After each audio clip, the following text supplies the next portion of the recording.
Être vrai. Il existe dans la vie spirituelle une vérité que nous comprenons souvent trop tard. L'essentiel d'une existence ne se mesure ni à ce qu'un homme possède, ni à ce que les autres disent de lui, ni même à la place qu'il occupe dans le regard du monde, mais à la distance parfois immense qui sépare ce qu'il proclame de ce qu'il est réellement. Nous vivons dans une époque où presque tout se négocie. Les convictions avec les intérêts, les principes avec les circonstances, les fidélités avec les avantages et parfois même la foi avec la reconnaissance sociale. Nous disons vouloir Dieu, mais nous voulons aussi que le monde nous applaudisse. Nous affirmons rechercher la vérité, mais nous aimerions qu'elle coïncide avec nos intérêts. Nous parlons de sacrifice, mais nous espérons secrètement que le sacrifice nous rapporte quand même quelque chose. Et c'est précisément ici que commence la véritable épreuve de la sincérité.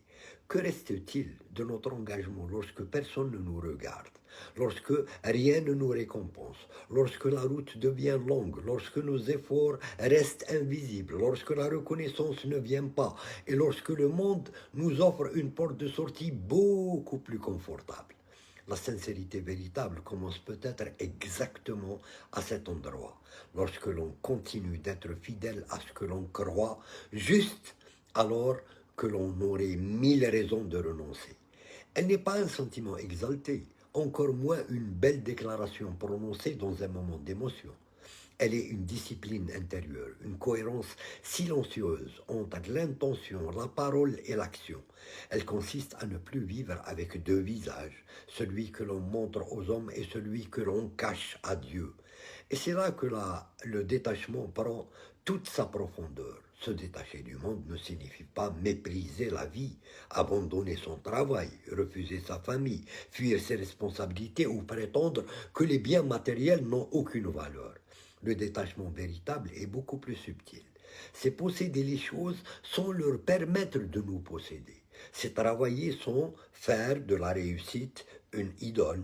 C'est recevoir sans devenir esclave de ce que l'on reçoit. C'est perdre sans perdre son âme. C'est connaître l'abondance sans devenir arrogant et traverser la pauvreté sans devenir amer. Le problème n'est donc pas d'avoir quelque chose dans la main, mais de savoir ce qui habite le cœur. Un homme peut avoir peu et être intérieurement prisonnier de l'argent, comme un autre peut posséder beaucoup et rester libre à son égard. La pauvreté matérielle n'est pas automatiquement une vertu, pas plus que la richesse n'est automatiquement une corruption. Ce qui compte, c'est ce que les choses font à notre âme. Il existe des richesses qui élèvent et des richesses qui dégradent, des pertes qui libèrent et des gains qui emprisonnent.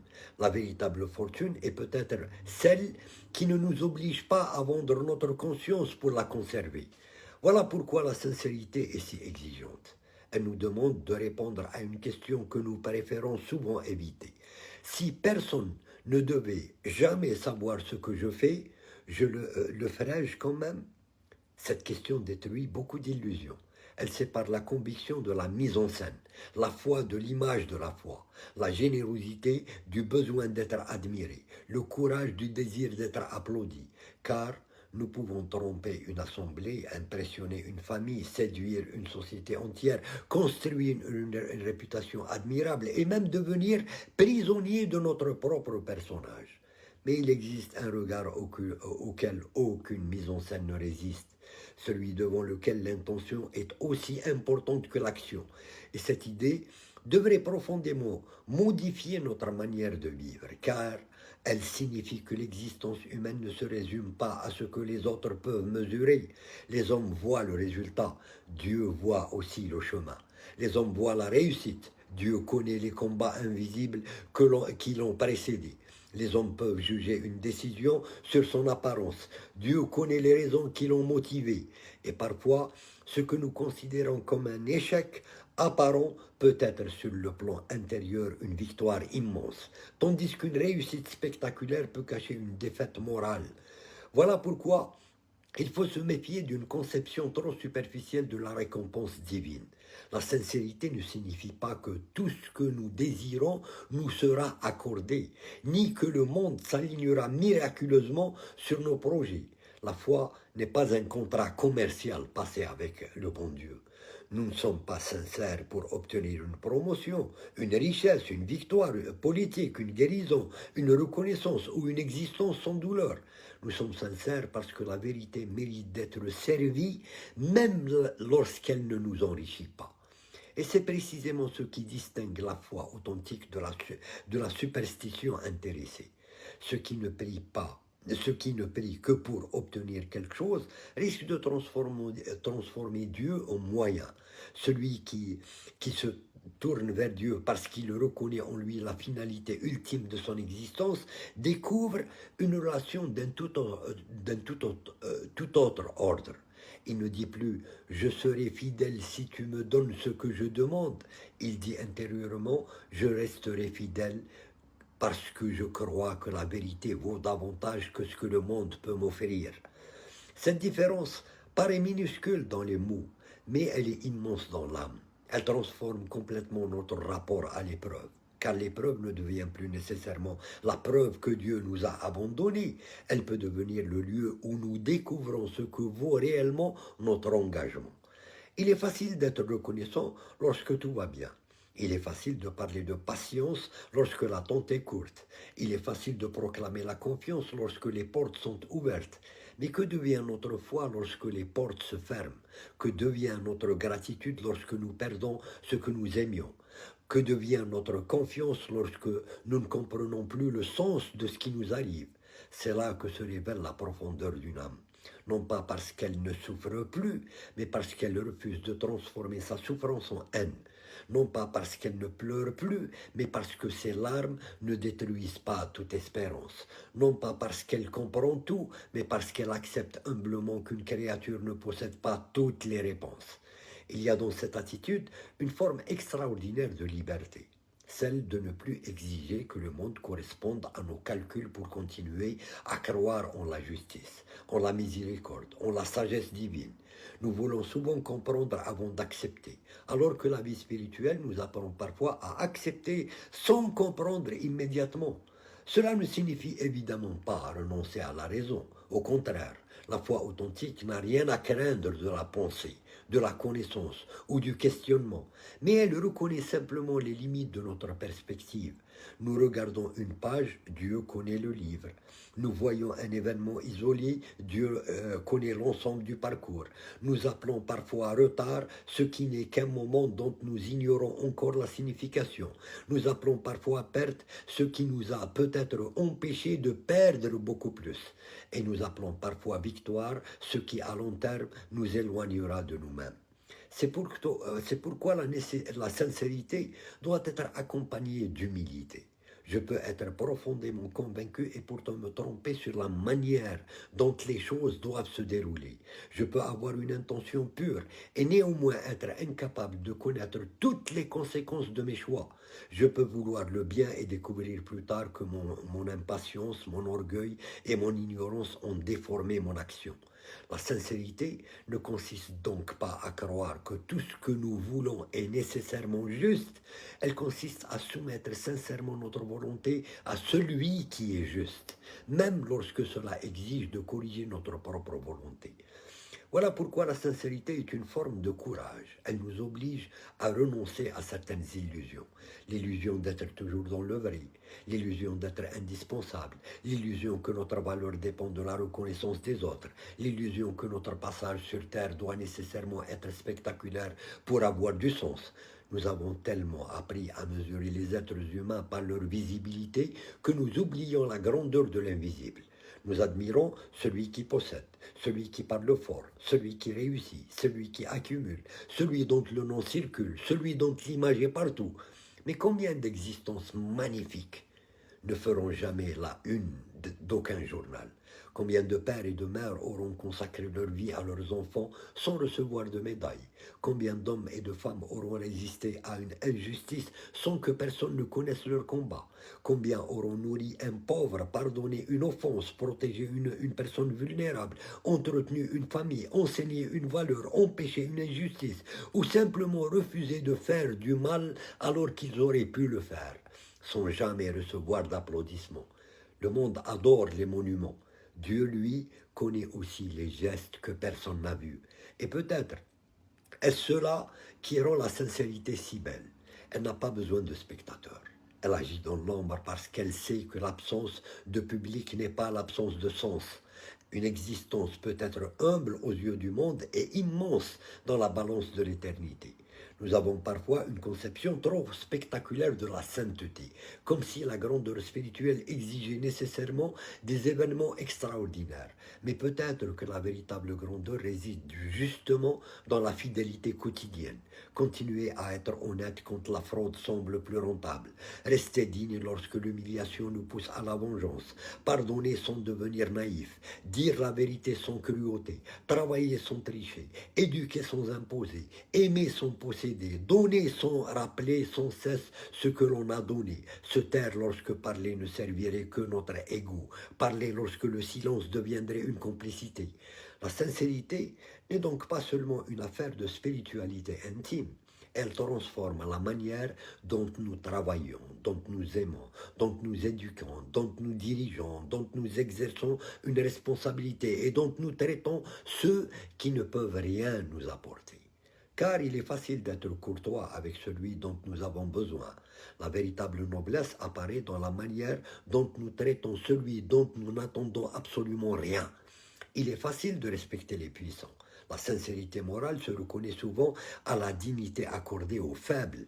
Il est facile d'être généreux lorsqu'on est observé. Le don le plus pur est parfois celui dont personne ne saura jamais l'existence. Il est facile de proclamer l'amour de la justice, beaucoup plus difficile de l'accepter lorsque la décision juste nous est défavorable. Et c'est ici que la spiritualité rejoint la vérité humaine la plus profonde. Nous ne sommes pas seulement ce que nous disons croire, nous sommes ce que nous sommes prêts à sacrifier pour ne pas trahir ce que nous croyons. Une conviction qui ne coûte jamais rien mérite parfois d'être interrogée. Non pas parce que toute vérité exige nécessairement la souffrance, mais parce que toute valeur véritable finit un jour par entrer en conflit avec nos intérêts. Le moment décisif survient alors. Choisirons-nous notre confort ou notre cohérence, notre réputation ou notre conscience, notre intérêt immédiat ou notre fidélité à long terme, le regard des hommes ou la paix intérieure? Voilà pourquoi le détachement est une libération. Il ne nous demande pas de ne plus aimer le monde, il nous apprend à ne pas l'adorer. Il nous permet d'aimer sans idolâtrer, de posséder sans nous enorgueillir, de perdre sans nous effondrer, de réussir sans nous croire supérieurs, d'échouer sans nous croire inutiles. Et peut-être qu'au soir de la vie, lorsque les titres, les comptes, les querelles, les ambitions et les apparences auront perdu leur importance, il ne restera finalement qu'une question. Avons-nous été vrais? Avons-nous essayé d'aligner notre intérieur et notre extérieur? Avons-nous fait de notre parole une promesse que nos actes peuvent reconnaître? Avons-nous aimé pour être aimés ou parce qu'aimer était juste? Avons-nous donné pour être remerciés ou parce que donner était nécessaire? Avons-nous cherché Dieu pour obtenir le monde ou avons-nous cherché Dieu pour ne pas perdre notre âme dans le monde? Cette dernière question est peut-être la plus importante de toutes. Car le véritable triomphe spirituel n'est pas de sortir de cette vie avec les mains pleines, mais de pouvoir en sortir avec le cœur qui n'a pas été vendu. Ce n'est pas d'avoir obtenu tout ce que nous voulions, mais de ne pas être devenu quelqu'un que nous ne respections plus pour l'obtenir. Ce n'est pas d'avoir été applaudi par tous, mais de pouvoir comparaître devant l'Éternel sans avoir honte de ce que nous avons fait, de la confiance qui nous avait été donnée. Et peut-être est-ce là que prend tout son sens cette image magnifique d'une existence enveloppée au terme du voyage, non pas dans les honneurs fabriqués par les hommes, mais dans la reconnaissance qui vient d'au-delà du monde. Il y a une grandeur particulière dans le fait de parvenir au terme de sa route avec cette certitude. Je n'ai peut-être pas tout réussi, mais je n'ai peut-être pas tout compris. Je n'ai peut-être pas obtenu tout ce que j'espérais, mais j'ai essayé de rester vrai. Quelle richesse peut dépasser celle-là? Quelle médaille pourrait rivaliser avec elle? Quelle fortune pourrait acheter cette paix? Le monde nous apprend à construire un patrimoine. La spiritualité nous demande de construire un héritage invisible. Le monde nous demande qu'as-tu accumulé. La foi nous demande qu'as-tu préservé.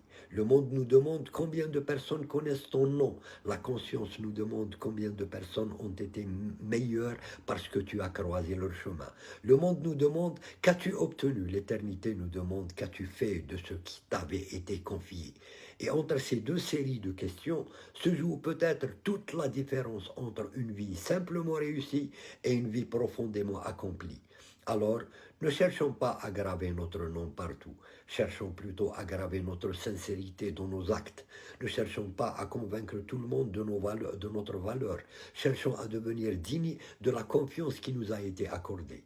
Ne faisons pas de la religion une vitrine destinée à produire une image respectable, faisons-en une école de vérité intérieure. Ne transformons pas la foi en instrument de supériorité sur les autres, faisons-en une raison supplémentaire d'être humble devant Dieu. Car plus une personne comprend réellement la grandeur du divin, moins elle éprouve le besoin de se grandir elle-même. Et peut-être qu'au fond, la sincérité consiste précisément à disparaître derrière ce que l'on sert.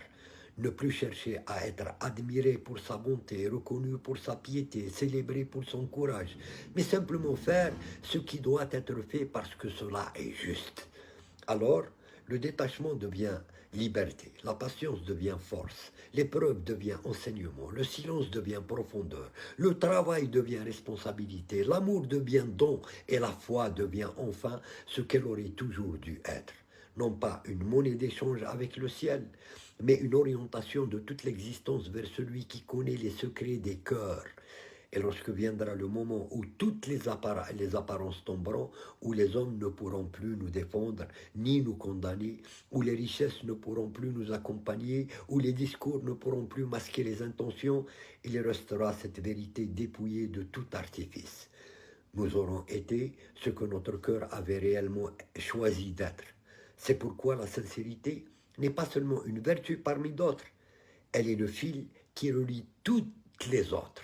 Sans elle, la générosité peut devenir spectacle, la connaissance peut devenir orgueil, la religion peut devenir posture, le courage peut devenir vanité, la parole peut devenir manipulation et même le sacrifice peut devenir une manière subtile de se glorifier. Avec elle, en revanche, même une petite œuvre peut prendre une immense valeur. Un geste discret peut devenir une lumière. Une parole simple peut réparer une âme. Une fidélité silencieuse peut peser plus lourd qu'une vie entière de discours. Et c'est peut-être cela, finalement, la grande leçon. Dieu ne nous demande pas nécessairement une existence spectaculaire, il nous demande une existence vraie. Il ne nous demande pas de posséder le monde, il nous demande de ne pas laisser le monde posséder notre cœur. Il ne nous demande pas de comprendre tous les mystères du destin, il nous demande de marcher avec droiture à travers ce qui nous est donné à vivre. Il ne nous promet pas une route sans blessure, il nous enseigne à ne pas laisser les blessures transformer notre âme en désert. Et lorsque notre dernier chapitre sera écrit, notre plus belle réussite ne sera peut-être pas d'avoir gagné contre les autres, mais de ne pas avoir perdu contre nous-mêmes, de ne pas avoir échangé notre conscience contre un avantage, notre vérité contre une réputation, notre foi contre un confort, notre dignité contre une récompense, car il existe une fortune que les marchés ne connaissent pas. Une richesse que les banques ne peuvent conserver et une victoire que personne ne peut nous retirer. Celle de quitter ce monde en ayant gardé intacte la chose la plus précieuse que nous lui avions confiée, notre vérité intérieure. Et si nous devons laisser quelque chose derrière nous, que ça ne soit pas seulement un nom, une maison, un compte ou une photographie, que ce soit une trace de bonté, une parole qui aura relevé quelqu'un, une justice que nous aurons défendue, une larme que nous aurons essuyée, une injustice que nous aurons refusé de commettre, un cœur que nous aurons empêché de désespérer, alors seulement notre passage ici-bas aura dépassé la simple durée d'une vie, car les années passent. Les corps vieillissent, les fortunes changent de main, les réputations s'effacent et les générations remplacent les générations. Mais une intention sincère, lorsqu'elle se transforme en acte juste, possède une profondeur que le temps ne peut entièrement détruire. Voilà peut-être la véritable promesse. Non pas que le monde se soumettra à nos désirs, mais que notre âme puisse rester fidèle à sa destination malgré les tempêtes du monde. Et lorsqu'un être humain parvient à cette fidélité, il découvre une forme de richesse que rien d'extérieur ne peut lui garantir ni lui retirer. La paix de celui qui n'a plus besoin de mentir à son propre cœur.